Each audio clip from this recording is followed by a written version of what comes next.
আমার ভাইয়া চিকিৎসার জন্য ব্যাংকক গেলেন। ভাইয়া ব্যাংকক যাওয়ার পর ভাবি অফিসের নাম করে রোজ রাতে কোথায় জানি যাইতো। আমি মনে মনে ভাবলাম, ভাবি এত রাতে কোথায় যায় এটা আমার জানতে হবে। আর জানতে গিয়ে যা দেখলাম তা দেখে আমার হুঁশ হারিয়ে ফেললাম। তাহলে বিস্তারিত বলি। সুখের সংসার ছিল কবিরের। বাবা মা, তার স্ত্রী নিপাকে নিয়ে মধ্যবিত্ত একটি পরিবার ছিল তার। ছোট কোম্পানিতে একটি চাকুরি করত সে। তারপরও সুখের কোনো অভাব ছিল না। কবিরের একটা ছোট ভাই ছিল, খুব দুষ্টুমি করত। কবিরের ছোট ভাই এইবার মাত্র 9-এ পড়ে। 9-এ পড়লে কি হবে, মুখে বড় বড় কথা বলে ফেলে, মুখে কিছু আটকায় না। কবিরের ছোট ভাইয়ের নাম ছিল মিন্টু বলে সবাই ডাকত। একদিন মিন্টু আমায় বলল, ভাবি আপনার কি লাগবে, আমি বাজার থেকে সব নিয়ে আসব। তুমি মাত্র 9-এ পড়ো, তোমার 1 টাকাও ইনকাম নেই, তাহলে তুমি আমার জন্য বাজার থেকে কি আনবে? আমি যা বলি তুমি তা এনে দিতে পারবে? তোমার কাছে কি টাকা আছে? ভাবি আছে। শোনো, আমি বাজার থেকে কিছুই চাই না, তোমার কিছু লাগলে আমারে কইও। কিন্তু সব হারিয়ে গেল এক কালো ঝড়ে। হঠাৎ অফিস থেকে আসার সময় একদিন অ্যাক্সিডেন্টে চোখের দৃষ্টিশক্তি হারিয়ে বসে সে কবির, মানে আমার স্বামী। চেতনা ফিরে পেলে নিজেকে হাসপাতালে আবিষ্কার করে কবির। কিন্তু চারিদিকে তাকিয়ে সবকিছু অন্ধকার দেখতে পেলে তার পরিবার তাকে জানায় অ্যাক্সিডেন্টে মাথায় প্রচণ্ড আঘাত লাগায় সে তার দৃষ্টিশক্তি হারিয়েছে। সেদিন কবিরের পাশে বসে নিপা অনেক কেঁদেছিল, তবুও কবিরকে এক মুহূর্ত ছেড়ে যায়নি। বাবা মার পছন্দে নিপাকে বিয়ে করেছিল কবির। বিয়ের পর হাসি কান্না আনন্দ অভিমানে ভালোই চলছিল কবিরের সাথে তার জীবন। কবির বারবার বুঝেছে বাবা মা তার জন্য সবচেয়ে ভালো কাউকেই বেছে এনেছে। সেদিনও অ্যাক্সিডেন্টের পর সেটাই প্রমাণ হলো। কবিরের সেবা যত্নে মাথার চোট ধীরে ধীরে সারল, কিন্তু মানসিক যন্ত্রণা কবিরকে ঘিরে ধরল। সংসারের একমাত্র উপার্জনক্ষম ব্যক্তি কবির। এখন কিভাবে তাদের মধ্যবিত্ত পরিবার চলবে? কবির কতদিন যে নিপাকে বলেছে, নিপা আমি বলি কি তুমি তোমার বাবার বাড়ি চলে যাও, ভালো থাকবে, এই কথা দ্বিতীয়বার আর বলো না। আজ আমার যদি কিছু হতো, তুমি কি আমাকে ছেড়ে চলে যেতে? কি বলছো এসব? যেতে না তো? তাহলে আমি কিভাবে যাই? তোমাকে এই অবস্থায় রেখে আমি একা ভালো থাকবো? নিপা, তুমি তো জানো কি অবস্থা পরিবারের, টাকা পয়সা প্রায় শেষের পথে। জানি, আমি বলি কি না হয় আমি একটা জব নিই, তখন হুট করে বলে ফেলো কবিরের ছোট ভাই, মানে আমার দেবর, ভাবি তুমি কেন চাকরি করবে? তোমার চাকরি করা লাগবে না, দরকার হয় আমি কাজ করব, রিক্সা চালাবো। আমি তোমাকে কিছুতেই চাকরি করতে দিব না ভাবি। আমি তার কথা শুনে অবাক হচ্ছি। একটা ছোট ছেলে, ভাবির প্রতি এত মায়া। আমি আসলেই এই পরিবারে আসতে পেরে আমার জীবন ধন্য। কারণ কবির যেমন আদর্শবান ছেলে, ঠিক তেমনি আমার দেবর। ভাবি বলল, আরে তোমরা আমাকে নিয়ে এত চিন্তা করছো কেন? আমি চাকরি করতে পারবো, এটা তো আমার পরিবার। কবির বলল, কিন্তু? কোনো কিন্তু না, আমি কি আমার পরিবারের জন্য এটুকু করতে পারি না? তারপর তুমি সুস্থ হলে আমি না হয় আবার জব ছেড়ে দিলাম। হ্যাঁ, আমি আবার সুস্থ, দেখো তুমি আবার দেখতে পাবে। আমরা তো কালকেই ডাক্তারের কাছে যাচ্ছি, দেখি না কি বলে ডাক্তার। কবির চুপ করে রইল। নিপা আর কবির দুজনের মুখই বিমর্ষ হয়ে রইল। শেষে নিপা ডিসিশন নিল, এখন তো চিকিৎসার টাকাও নেই তাদের কাছে। তাই নিপা চাকুরি করে টাকা জমিয়ে তারপর না হয় কয়দিন পর কবিরের চিকিৎসা করাবে। কবির সেদিন বুঝেছিল স্বামী স্ত্রী দুজন দুজনের জন্য কতটা আপন। কয়দিন পর নিপা একটা ব্র্যাকেতে চাকুরি নিল। প্রথম প্রথম বেশ ভালোই কাটছিল তাদের। অল্প বেতনের মাঝেও অনেক টাকা করে সেভ করছিল তারা কবিরের চিকিৎসার জন্য। নিপা অফিস শেষে এসেই কবিরকে নিয়ে ব্যস্ত থাকত, তার খুব যত্ন করত। কবির মাঝে মাঝে বলতো, আমি যদি অন্ধ হয়েও থাকি তাও আমার কোনো অভিযোগ নেই, কারণ এরকম যত্ন পাব তোমার কাছে সারাটা জীবন। এই ভালোবাসা দিয়েই আমি একটা জীবন কাটাতে পারব। বিনিময়ে কবিরের মন মাতানো হাসির আওয়াজ শুনত সে। কবিরের মা কাঁথা সেলাই করে বিক্রি করত কম দামে, এ টাকা দিয়েও কিছু সংসারের খরচ মিটত। কিন্তু হঠাৎ কয়দিন পর নিপা কেমন যেন পরিবর্তন হয়ে গেল। রাতে ফিরত, মাঝে মাঝে 11টা-12টাও বেজে যেত। কবির কিছু বললে বলতো ওভারটাইম করছে সে।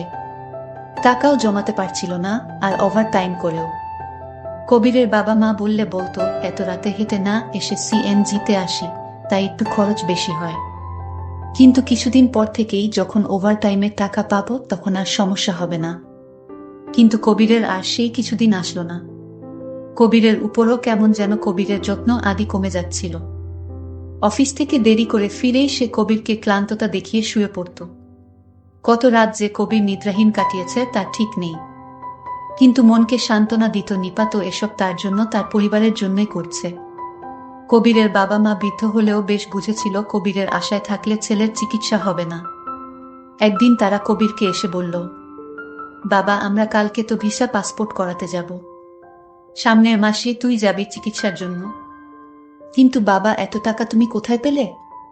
তোর নানু মারা যাওয়ার আগে তোর মায়ের নামে কিছু জমি লিখে দিয়েছিল, সেটাই আজ বিক্রি করে এসেছি। কিন্তু মায়ের সম্পদ এভাবে বলার আগেই পাশ থেকে কবিরের মা বলল, আমার সম্পদ তো তুই, তোকে ছাড়া কিভাবে চলব আমরা?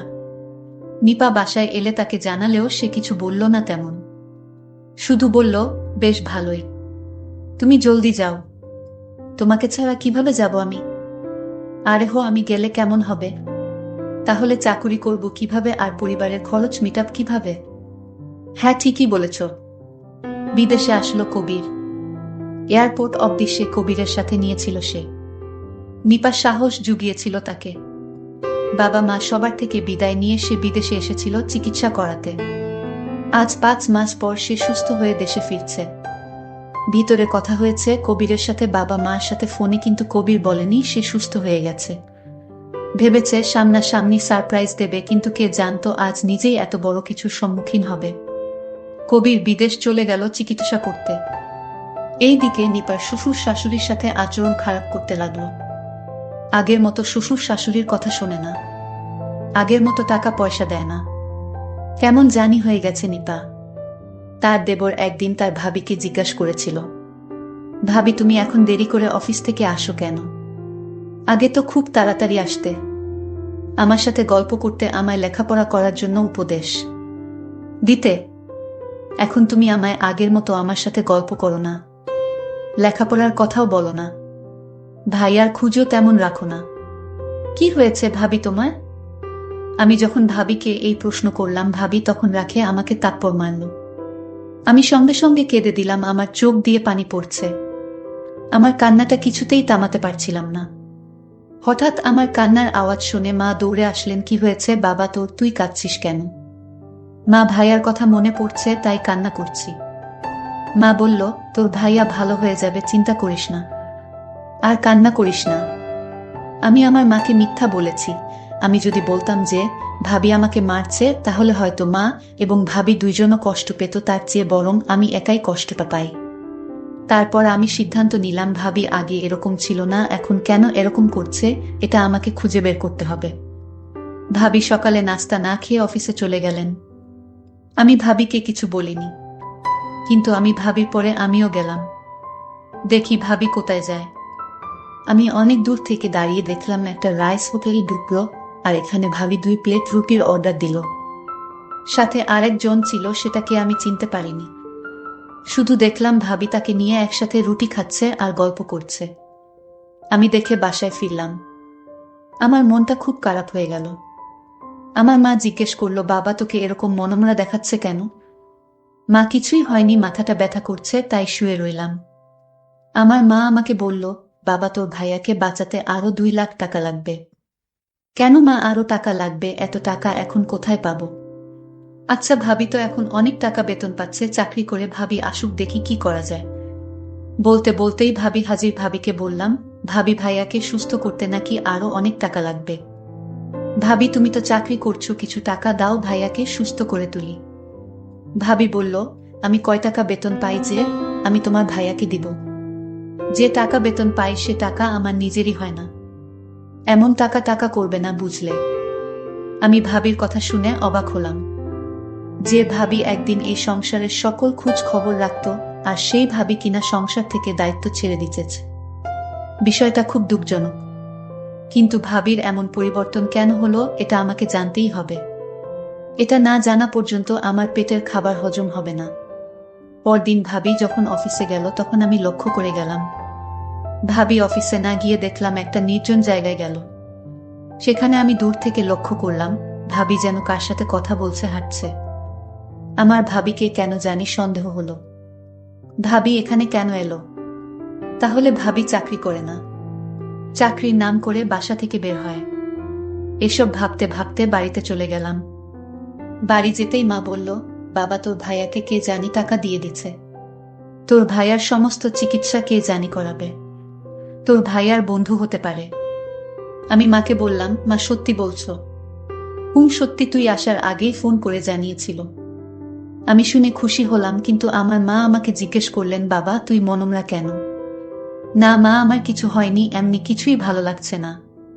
হাত মুখ ধুয়ে আয়, আমি খাবার দিচ্ছি। খাবার খেতে মন চাচ্ছে না, তবু মায়ের মন রক্ষার্থে খাইলাম। দিন দিন ভাবি কেমন জানি হয়ে যাচ্ছে, এই চিন্তা আমার মাথা থেকে সরাতে পারছি না। কি করি?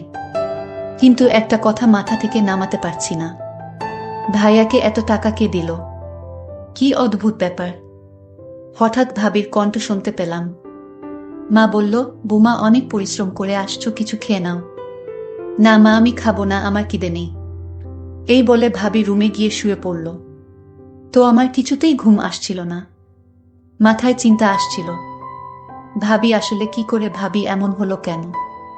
হঠাৎ ভাবির রুমে এক শব্দ পেলাম মানুষের। আমি ভাবির রুমে উকি দিয়ে দেখি কেউ নাই। ভাবি একা একা বসে কি যেন করছে। তারপর আমি আবার শুয়ে পড়লাম, কিন্তু আমার মনে হলো আরেকবার দেখে আসি। আমি তো অবাক, ভাবি রুমে নেই। আমি ঘর থেকে বের হলাম। ফজরের আয়ান পড়ে যাবে প্রায়। এমন সময় ভাবিকে দেখলাম অফিসের দিকে যাচ্ছে। আমি ভাবলাম এখন ফজরের আয়ান দিবে, এত ভোর বেলাতে ভাবি অফিসে যাবে কেন? আমি তো আগে থেকেই জানি ভাবি কোথায় যায়, কিন্তু কেন? সকাল 10টা বাজে, এমন সময় ভাবিকে কে যেন গাড়ি থেকে নামিয়ে দিয়ে গেল আর বলল, কাল অফিসে দেখা হবে। হঠাৎ আমার ভাইয়া হাজির। আমি তো অবাক, ভাইয়া তুমি না জানিয়ে এসে পড়লে? হ্যাঁ আমি এসে পড়লাম সবাইকে তোর ভাবিকে সারপ্রাইজ দিব বলে। কিন্তু ভাই লক্ষ্য করলো গাড়ি থেকে ভাবি নামছে। এই দৃশ্য দেখে ভাইয়া কেঁদে ফেলল। এসব দেখে কবির ভাবছে, কেন সে ঠিক হলো? অসুস্থতার সময় সে মারা গেল না কেন? ভাবতে ভাবতেই নিপা সামনে এসে দাঁড়িয়েছে। তুমি? কবির জিজ্ঞেস করলো। গাড়িতে যে লোকটি ছিল সে কে? তোমার কি হয়? নিপা বলল, শোনো, তুমি যাকে গাড়িতে দেখলে সে হলো আমাদের অফিসের হেড। তো ওনার সাথে তুমি কি করছিলে?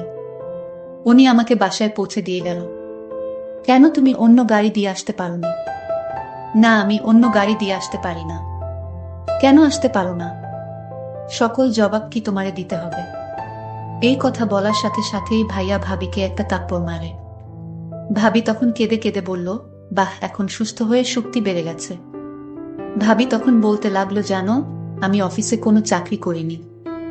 আমি যখন অফিসে চাকরি নিতে গেলাম, তখন অফিসের হেড স্যার আমায় বলল, তোমার চাকরি করতে হবে না, তোমার স্বামীকে বাঁচাতে যত টাকা লাগে আমি দিব, কিন্তু তুমি আমার সাথে একটা মিথ্যা প্রেমের অভিনয় বা নাটক করতে হবে। জাস্ট মিথ্যা অভিনয়, আর এই অভিনয় তোমার সাথে আমি করতে চাই।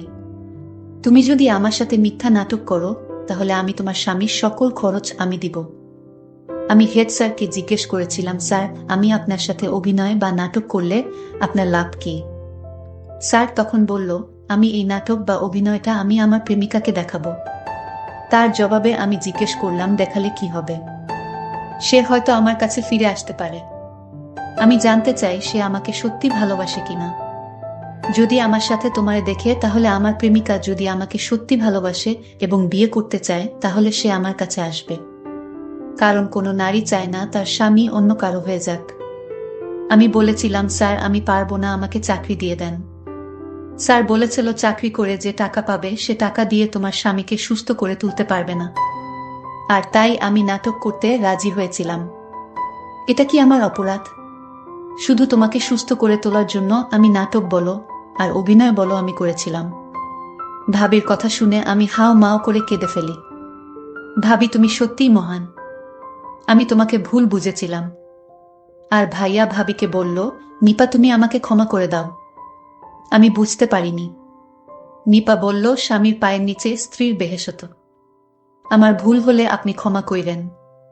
প্রিয় বন্ধুরা, প্রতিটি ঘরে এরকম আদর্শবান স্ত্রী থাকলে আমাদের সমাজটা অনেক সুন্দর হয়ে যেত। আজকের গল্পটি কেমন লাগলো তা অবশ্যই কমেন্ট করে জানাবেন। ধন্যবাদ সবাইকে।